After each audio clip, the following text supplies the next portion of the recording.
Hello. Hopefully everyone is well. I just like to say, especially the older that I get, here this is, we're only 4 days into the new year, and look at the number of people who've died. Not ones who died of natural causes, maybe, or, because they were sick or something to that effect. They died at the hands of other individuals. In Bronx, New York, a postal carrier was killed at a deli because him and a young lady, he was 36 years old, she was 24. They were arguing over who was next in line. And she pulled out a knife and stabbed him to death. You know, you know, it,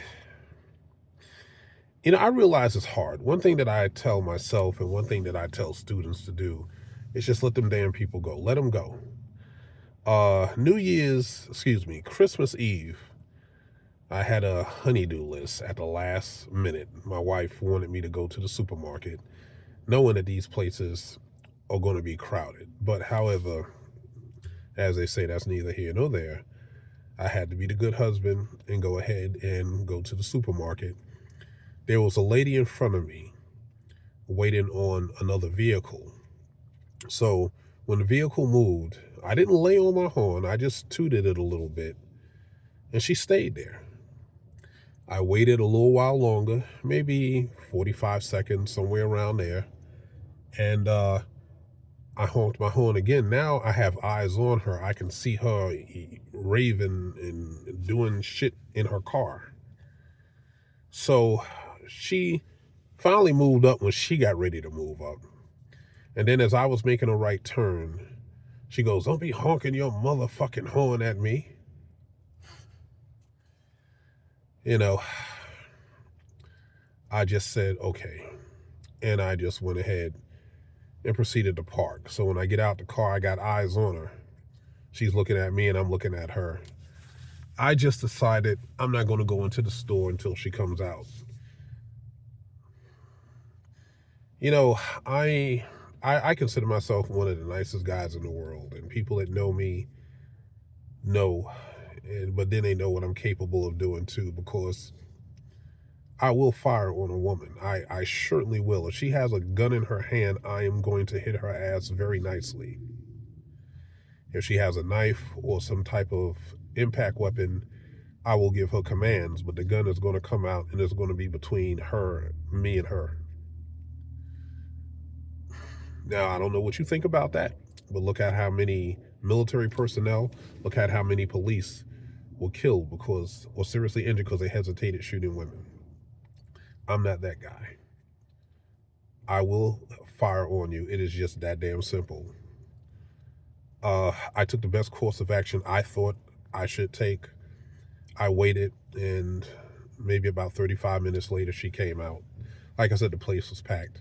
She came out, she got in her car, she went about her business.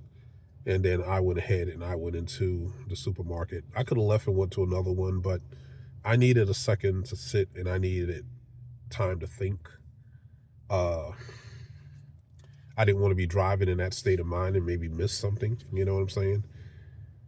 So, but be careful. You like you say again, you never know what a person's going through. And some people are just shitty all the fucking time. Their life is not going well, so they're just shitty all the time. I look at videos out of New York, people going through the turnstile.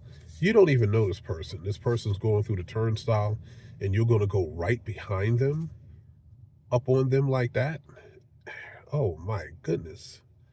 If you don't know what I'm talking about, maybe YouTube, jump in a turnstile in New York City or fare beaters or something to that effect, and you'll see what some of these people are doing.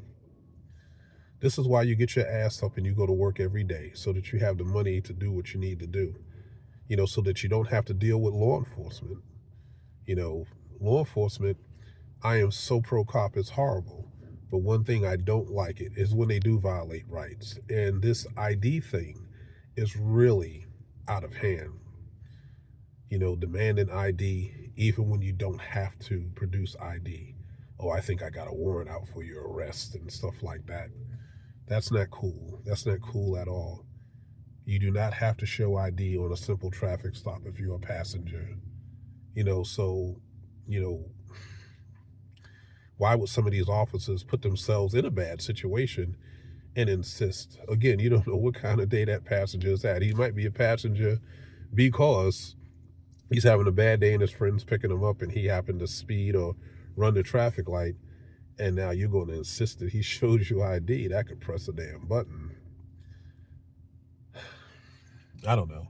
I'm just kind of ranting and raging to a certain extent. But, let's do what we need to do so that we can be around. We're all going to die one day. And, hopefully it's due to old age and not because we encountered the wrong individual or we ourselves did something very stupid. All right, everyone be safe.